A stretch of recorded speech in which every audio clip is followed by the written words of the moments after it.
Mercedes has been good at being Mercedes. That's why you love their engines. They're unique to AMG cars. This car is not great. My biggest problem is like, we need to stop giving these companies passes. It's an old car with a fresh coat of paint, and it is essentially just a placeholder for what's coming next. I think you wanted this car to be something that it isn't. Yeah, yes. That is exactly what I wanted. Okay, let's talk about history then. Okay. We got the SLS, legend, incredible vehicle. Then we got the AMG GT, which some people said wasn't as cool as the SLS because it didn't have gold wing doors and well, maybe not as much status. I love that car. We're going to talk about that car a lot in this episode because it's the predecessor to this car. But then we got this. Tell me where we went wrong in that where do you see a deviation from the pattern? Yeah. I think they strayed a little too far as a vehicle that's supposed to replace the SLS, if that's where you're going. That's where I'm going. You know, that's not where I thought about this car landing though. You know, I didn't think of it as a successor to the SLS, which you're right, it is, but I thought of what happened to the SLS as sort of just like an assassination. Like they just killed the SLS, and I don't think they intended to replace it with this thing. Well, the OG AMG GT was certainly a successor in a lot of ways. What makes you say that? The status, the presence, the driving feel. Like I think it was a replacement for their flagship supercar, if you will. And that car gave me supercar energy, just like the SLS did. Mercedes never said that though. No, they never said that, but I think they definitely intended to do that. It makes me so happy that this AMG GT Black Series really does take up where the SLS left off, evolving the raw road racer formula further while maintaining that Mercedes undertone. I think the culture sees those cars as supercars. Yeah, they definitely serve a very similar purpose, but I don't think that they could ever compete with the SLS and what it brought in terms of just like pure swagger. Yes. And if you look at the old SLS, the one that's literally worth millions of dollars, like the OG gull-wing from the 60s. Yeah. That thing went away for like 30 years and then it came back, and this one went away and it probably isn't coming back for another 20 years. Yes, but when that one went away, it got replaced by the AMG GT, which was not exactly the same thing, but still a fantastic and great car, and it gave me the same energy. It was really long in the front. Yeah. Like it had similar proportions. Like this thing, I think, was a deviation. And you talk about what they tried to do with this car. I feel like they were just like, okay, Mercedes has been good at being Mercedes. That's why you love their engines. They're unique to AMG cars. Yeah. However, they tried to be Porsche with this.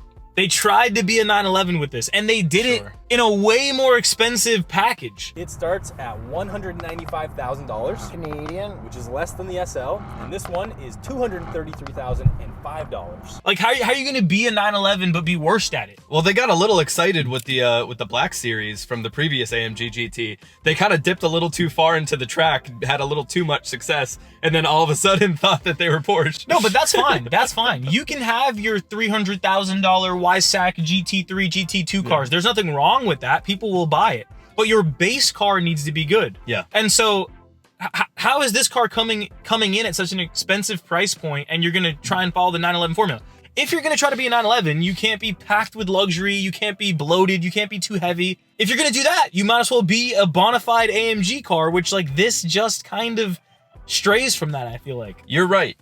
They are trying to dip too much into performance, but I think they're not putting their full the full weight of AMG behind it. Like I said, it's a transitionary period. I don't think this car is being marketed as a track weapon.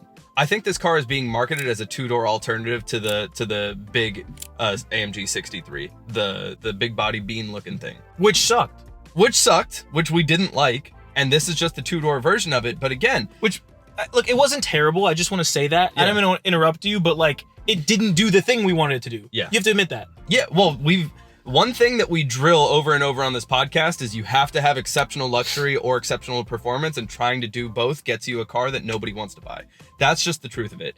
But I think that it's okay for Mercedes to do that in this case because this is a legacy vehicle. This car is not meant to be a showstopper, and they did not market it as one. This is a incremental improvement over the previous generation while they work on the next gen technology. They thought they were cooking with that hybrid system, and then the entire AMG customer base completely clapped back at them and said, this is not what we want. Okay. So they're figuring stuff out right now. I don't want to spend the whole episode talking about the last car. I do want to talk about this one, but I do just need to say that last car was a showstopper. And this very much could have been as well. Like, my biggest problem is, like, we need to stop giving these companies passes. No, seriously, that's my biggest problem. Like if you talk about the new 911 just being incremental progress, people will crucify you. Since its birth, the Porsche 911 has caused a sensation by reinventing itself and repeatedly setting new standards for sports cars with technical innovations. Like, there's a swarm of people that will send bomb threats to your home. This car is not great. It's just not great. And like, if you were putting pressure on them to do something better, then they would do something better. And like, okay, let's just talk about a few things to lay some groundwork. Look at the ZR1 Corvette. Look at the Z06 Corvette. Look at these cars that are coming out. I know everyone's gonna say I'm a C8 Glazer, deal with it. But like, that's what happens when you ask and demand more of a car company. They innovate and it's like, the technology's there. Chevy sucks so much, then how'd they do it? Yeah. Like, what? This is Mercedes. They're supposed to be ahead of the curve. How are they behind Chevrolet? Well, Chevy got the jump on everybody this generation, man. Again, what I said about the C8 is that it made a lot of companies go back to the drawing board, and in a good way. And Mercedes is not coming out and saying this is going to be the two-door sports car that competes with the ZR1 or the Z06. That's not what they're saying. If they were saying that, they would do what they did with the previous gen and drop different versions of the car, just like Chevy did with the Z06 and then the ZR1 and the Zora. That's never going to happen. But we had the AMG GT, the GTS, the GTC, the GTR, and then the Black Edition. Yeah. This one, we get 55. We get the 55 and the 63. And they're gonna bring another one out. Are they? It's gonna be hybridized, yes. Okay, the hybridized one, sure. But that's all we got. Like, it's clear that it's literally just like a shrinking of the line. It's a streamlining of the platform so that they can move forward and figure out what their next step is going to be as far as drivetrain. Okay, so you're familiar with U-Drags. Edmunds U-Drags. It's the drag race where they pretty much race it. You've seen it. They race it off the line, up, then they make a circle, then they brake, then they come back down. Yeah. Okay, I like that because it's not just a straight line 0 to 60, and so all the Glazers can't say this is not a straight line car, even though neither is the Z06 and it blew the socks off of it. That's another conversation. Well, this low-key is kind of a straight line car, but we'll get to it. So then, yeah, Z06 shouldn't be blowing the door. Whatever. Let's just conversation for another day. Here's another car that beat this thing in a U-Drag: the GT500 Mustang. Like, what are we talking about? How is this supposed to be the flagship performance AMG car when a GT500 is beating you in that kind of a race? Tap in Mustang Glazers. The Mustang Glazers are saying, like, obviously. The Mustang Glazers are like, duh. This is a failure. This is a failure if that's what's happening. Was it the 63 version that the Mustang beat? Yes. That's pretty crazy. Here's a car that beat the Mustang as it should, and obviously beat this, the M8. Duh. Yeah. Yeah. That's a car that no one talked about. Very few people actually like. We already did an episode on it. We think it's undervalued. It's blowing the doors off this thing. This is supposed to be the new technology, the new generation. That old M8. It's like this. They can't be allowed. They can't keep getting away with this. Dude, again, like, I don't think that they were trying to compete this generation. Every company. You sound like the Glazers in the comments. No. You sound like the Glazers in the comments. I'm just telling you what is going to happen. I'm as unhappy with it as you and the next guy, but the reality of it is every company is announcing with their internal combustion enthusiast and performance cars, they're saying this is a victory lap. All the press says goodness. All the press says this is the final hurrah of the combustion engine. That's what they're saying. That's what you do when you put out a car that sucks. You say this is a victory lap. Yes. It's true. That is what they're doing. They're literally over a decade behind on their drivetrain technology, and I know they're spending billions of dollars to develop the next one, but this isn't that. Let's talk about some of the attributes of this vehicle, because I'm giving it a lot of shade. Let me back that up, right? So it's all-wheel drive. How do you feel about that? You know, incremental improvement over the previous generation, but makes it worse in actual drivability. This thing is 4,200 pounds. That all-wheel drive system added almost 700 pounds over the previous generation. Okay, we used to drift Suburbans when we were kids. No, even so, dude. Like if you put the power to the rear wheels, we can slide it. Any JDM car driver will tell you that drifting is all about balance. It's all about the balance of this car, and this car had a beautiful balance in the previous generation, and this one was just thrown off with the all-wheel drive system. So Like I said, incremental improvement. A lot of the customers who bought this thing probably appreciated the all-wheel drive. Maybe they drive in snow. Maybe they take this thing Grand Touring and they just want the peace of mind. I don't know. But the enthusiasts who buy these things to like track them and who buy them to drive them spirited are not going to appreciate the all-wheel drive. Just know whenever you're defending a sports car and you say maybe customers want to drive in the snow, just remember that when you're saying that, this is not a sports car, dude. Like that's not the kinds of things we're supposed to be considering here. Okay, another point. They gave this 2+2 seating. Just another indication of where their head is at. They're like, should we make this thing lighter and more nimble? No, let's give it 2 more seats so you can lug around even more weight. Like, just look at where their head's at. Well, the 911 had the bonus seating option as well. It's for like child seats. Like no actual human can fit back there. All right, well, let's look at sales numbers. I've got 2,000 units sold in 2023, but that includes some of the Gen 1 AMG GTs, which are fantastic vehicles. Yeah, because these things, none of these shipped in 2024. They might have been purchased in 2023. No, a lot of them shipped. No, they were in production in 2023, but from what I saw, they only shipped in 24. I think there were a few that shipped in 23. I'm not sure, but we can double check that. I thought a few did ship in 2023, but 2024, like you said, all this car, 2,999, 3,000. So 3,000 cars, which is actually a lot. Like for something that's really not that special. And something that costs upwards of 150 grand. It's 175 base essentially. So optioned out, you're selling $200,000 cars. A lot of the reviews I saw were like as tested 200 plus, like 211, I think. Oh yeah.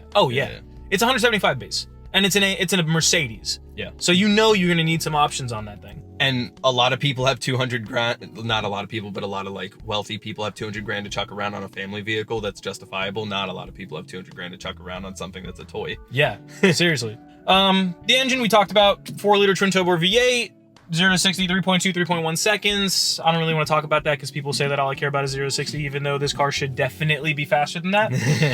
And that's it, man. I don't even know what to say about this thing. It's an old car with a fresh coat of paint, and it is essentially just a placeholder for what's coming next. It has a great engine. I don't love the balance of the vehicle. I don't love how heavy it is. I also, if you looked at Throttle House's stuff, watched a couple of reviews on this car, but they're talking about how it's pretty much just the C63. Yeah. Like, that makes a lot of sense. But this thing might depreciate like a rock. And then that could be an interesting conversation. If I could pick one of these cars up for 70 grand, 80 grand, now we're talking. That's a sweet spot. And one of the beautiful things about cars that are like, that have been running for this long, I think this thing came out in 2015, and that V8 bi-turbo motor is even older. That's going to be a reliable motor because that's going to be post recalls. Yeah. That's going to be after they've worked out all the oil delivery issues and the head bolt issues. Yes. Yeah, that's a great aftermarket purchase in like 3 years. We'll have to see. Hopefully people keep hating them as much as we've done in this episode. Yep. And so they depreciate like crazy, and then we can actually buy them and then glaze them. That's the formula. Yeah, that would turn it around for me. That would turn around for me a lot. I think we can talk about some of its more redeeming qualities after we ripped Mercedes and this car apart for essentially re-releasing a worse version of their previous car. We got some active aero. We got the digital dash. Where do you stand on it? Let me not muddy the waters. Where are you at with the looks of it? I don't love it. I really don't. The first gen AMG GT, honestly, people think it's beautiful. I thought the first model years were a little bit more rough. Mm-hmm. They were a little bit more bulbous. The headlights look a little bit like, I didn't really love, but as soon as they did their refresh, I was in love with the design of that car. I almost bought one. Yeah. If you remember, before we got the Z06, I was trying to get my hands on an AMG GT for like, I think it was 90 grand, but it had like no miles on it. I think it had like 8K miles or something like that. It was like one of the new cars, like 2021 or something like that. And that car has lost no value. Yeah. It's lost $0 in value. You could have drove that thing for another 5,000 miles and sold it for exactly what you bought it for. We did a video on this called How to Drive Cars for Free, and we put that car in it, and here we are a year later, and it's still valid. But yeah, I think this thing left that a little bit, and it just kind of looks, I'm not a huge fan of the new design language that Mercedes has adopted. It's all very bulbous. Yeah, they did go really round in a... How can I help? Yeah. She's snapping back at me, man. She's snapping back at me. Yeah, they did go rounded in a generation where a lot of cars are going sharp. I don't know. Sorry, can you say that again? All right, now she's just messing it up. She's just snapping back now. She said, what I don't know what to do say? here. I don't know what to do here. I'm not gonna say M. I can't even say her name because she's just gonna ruin our episode. Sorry, something went wrong. All right, we're done. We're done here. Something did go wrong. I'm banishing you. I can't turn the audio off. She's revolting. I don't know what to do. Yeah, it's what I think happened with the previous generation and its depreciation was it depreciated at a crazy rate because people knew that it was near the end of its cycle. It was 2023 when we were looking at it, and it had come out in 2015. People were like, this isn't going to stick around for so long. And everybody knows that Mercedes makes you feel really bad about owning a previous gen vehicle. But this thing came out, and I think people probably like the previous gen a little bit more, so that depreciation probably leveled out right about there. Absolutely. Okay, with that said, you ready to give this thing a glaze score? Let's glaze it up, or not. Or not is right. Performance. I put down a 9, but as we're talking about it, and I was kind of rushed when I made that decision, I think I'm feeling more like an 8. Definitely an 8. Yeah. I don't want to have to do the whole thing. What's a Pagani? What's a GT3? Just remember that every time. Okay. So you got 8, I got 8. I got 8. We don't need to talk about that. You get it. Go watch any other review and they're going to talk about the performance of this car. That's the one thing that actually is covered well. Yeah. Okay, design. What do you got? Design, also an 8. I actually like it. Okay, I got a 6. Yeah? Just not a fan. I mean, it's cool-ish, but it doesn't stand out in any way. Like, this is supposed to be a supercar. Why does it look like a C63? It should be more defined as a supercar. And when this thing came out, okay, the back taillights are my favorite part of this car. Yeah, the back is way better than the front. Yes. If you could make the front look like the back, I'd be sold. I like the silhouette. I like the size. I really like the back. I really like the active arrow. You know what it is? You know why I like it so much? Because I don't put it into the same box as like a track car. I don't want it to look like it has a bunch of like arrows strapped onto it. I don't want it to look like a spaceship. You don't have to do that though, because the previous gen, the previous gen AMG GT didn't look like that. Mm-hmm. The SLS didn't look like that. Mm-hmm. They were just gorgeous vehicles. Those were gorgeous. far more aggressive. This is less aggressive. Yeah, I agree. And I think the car itself is less aggressive to match. Okay, all right. Yeah, you're right. No, you're right. I can't argue that. The car does suck a little. So they should have made the design suck a little so it matched. You're right. I think you wanted this car to be something that it isn't. Yeah, yes. That is exactly what I wanted. Well, just wait a decade or two and they'll bring back the SLS and wait then we'll all be a happy. decade or two. Yeah, they'll circle back around. Chevy's gonna have taken over the world by then. It's true. Every car is gonna be a Corvette. They're gonna drop a vet with gull wing doors. Yes, exactly. Wait, what'd you give it for design? 6? 6, yeah. All right. I'll let that average out at a 7. That's fair. All right, value. What do you got? Value 7. I think it's really difficult to not give every single AMG car a 7. Okay, well, I give it a 4. Really? Yeah. Okay, tell me about that. I think it's a terrible deal. Why? I think 175 base for this, $200,000 is just not worth it at all. Literally, Throttle has said it. I'm not gonna say this is just us. You can get a C63, essentially the same exact vehicle, for half the price, half the money. Is it? How much is this? Literally half the money. Okay. All right, I'll drop that down. I'm done with the badge glazers. I'm done with the AMG. I'm done with people getting behind a brand and a badge and a name so much that they can't tell when they're being shoveled crap. Yeah. I can't take it anymore. I can't take it. I'll drop that down. I agree with you. I'll drop it from a 7 to a 5. So 4 or 5, 4.5. For the record, I love the 911. Yeah. Let me just go out here and say that. I love the 911. There's nothing wrong with that car. I just think that when people try to say it's the literally nothing can be compared to it. Literally, I think there's 100 comments telling us that we can't compare Corvettes to Porsches in some way. That was a popular one. Someone said, like, you can't compare apples to caviar. So I was like, what are you talking about? Like, it's just crazy, man. It's just gotten out of hand. All right, perception. What do you got? Perception 8. And I'm not budging on that one. I think if you drive this, you're going to get some attention. I gave it a 7. Really? Yeah. It's a little low. Yeah, because I think if you drive this, you're going to get some attention. But there's going to be a lot of people who are like, that looks identical to literally any other AMG car. Like, if you drive like a nice C63 or a nice, I don't even think they make it anymore, but like the E-Class AMGs, like CLS, like any of those cars, like people are really not going to be able to tell the difference. I don't know, man. I give this thing at least a solid full point above a C63 or an E63. No, I agree. I wouldn't give this a 7. You wouldn't give those, you would give those Like a 6. Okay. here's another interesting conversation. This car is pretty amazing compared to like a base C8. Dude, I think a base C8 and a nice spec to non-car people gets you more attention than this thing. And that's insane. It's a flashier car. This is a more understated Exactly. car. But when people look at it, and if somebody actually had to evaluate what this thing was worth, the fact that it has an AMG badge and it's literally 2 seats says... It does. It makes... To people that know what that means. I think a lot of people will understand what it means to have like a luxury 2-seat car. Like that's like a hard thing to pull off these days. Like, yeah, but dude, someone could look at this and be like, wow, that's $100,000. They probably will. Exactly. They probably think it's about $100,000. Exactly. Yeah. All right.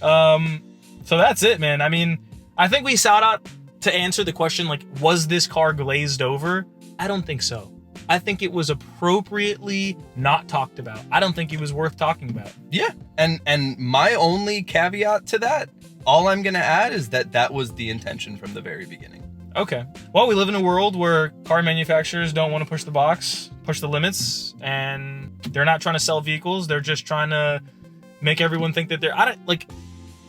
these Porsche people are going to live in my head. I can't even talk about it without... I'm getting so angry. Porsche mind control. They got them. They got me, bro. Thanks for watching, guys. Thanks for watching. Buy the SLS in 2044.